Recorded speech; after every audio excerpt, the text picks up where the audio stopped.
All right, we are about to pull back the curtain on one of the most important documents in all of modern gaming. Seriously, it's the engine that powers countless adventures. And today, we're going to figure out how you can get the keys.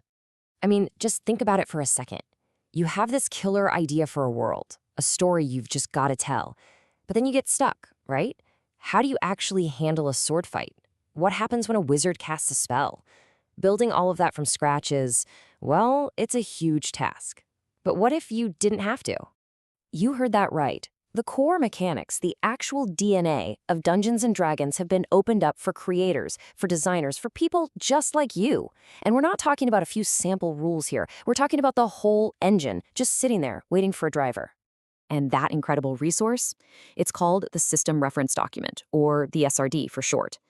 It's literally hundreds of pages of pure game mechanics. But, a document is just a document until you have the legal permission to actually use it. And that permission, well, that comes from a very, very special license. Okay, think of it like this. The SRD is your toolkit. It's the hammer, the nails, the saws, everything you need to build your own house.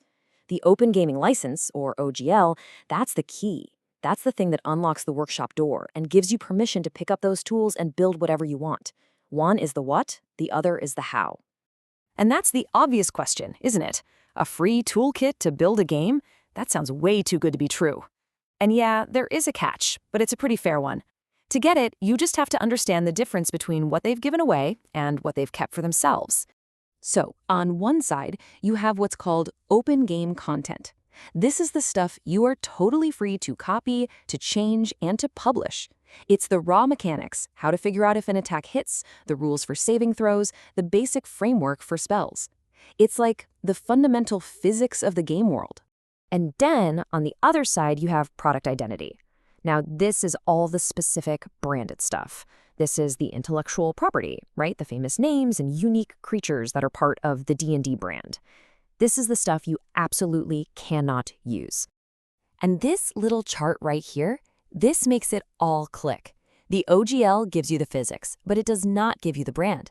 So you get the rules for how a barbarian class works, but you can't put Dungeons & Dragons on your cover. You can have a generic fire spell, but you can't set your game in a famous setting like the Forgotten Realms. And you definitely can't use their most iconic monsters, like, say, a Mind Flayer or a Beholder. Those are theirs. So, with those rules of the road in mind, let's actually dive in and see what this license unlocks for us. The heart of any role-playing game is, of course, the character, the hero, and the SRD gives us a super clear, simple path to create one. And it all starts with two big choices. First up, your character's race. And hey, this is way more than just a cosmetic choice. In this system, your race is like your character's blueprint.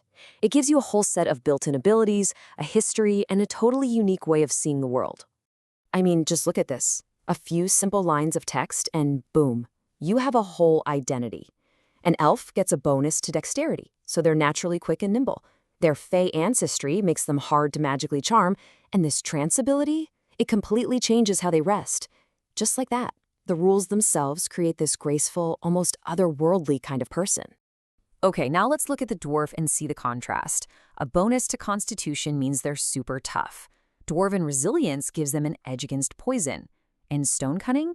That gives them this innate connection to the earth and stone. You immediately get a totally different feel. Sturdy, resilient, grounded. And the SRD gives you all of these mechanical details for both. All right, let's add the next layer. If race is what you are, then class is what you become. It's your training, your job, your calling. It's what you actually do when you're out on an adventure. And the variety here is just awesome. On one side, you have the barbarian. Their main thing is rage. They rely on pure strength, and they use the biggest hit die in the game, a d12, which makes them incredibly tough. And on the other side, the bard. They use charisma and this cool ability called bardic inspiration to help their friends, and they have a smaller d8 hit die. One's a ferocious warrior, the other is a magical artist. Now, here's the crucial part. This isn't just a teaser. The SRD gives you the entire journey. It lays out every single new ability a barbarian or a bard gets from level 1 all the way to level 20. And that same depth is there for hundreds of spells, magic items, and monsters. It's a massive sandbox to plan. So you have all this incredible stuff. Races, classes, monsters, magic. It's an amazing gift to the whole gaming community, but it would all be pretty useless without the legal guarantee that you can actually use it. And believe me, that guarantee is rock solid. Let's just stop for a second and really appreciate these words from the Open Gaming License. Perpetual. That means forever. It doesn't expire. Worldwide. That means anywhere on Earth. And royalty-free. That's the big one. It means you never have to pay a licensing fee for using this stuff. That is one heck of a promise. So why does all this matter? Because this single license created an absolute explosion of creativity. A whole ecosystem of independent publishers and small designers just blossomed, making new adventures, new rules, entire new games, all of it built on this shared foundation. It basically democratized game design. So that's the system reference document. It's way more than just a file on your computer. It's an invitation. It's a box of tools. And it's the key to the workshop, handed right to you for free. The only thing it asks for in return is your imagination. So I guess the only real question left is, what world are you going to build?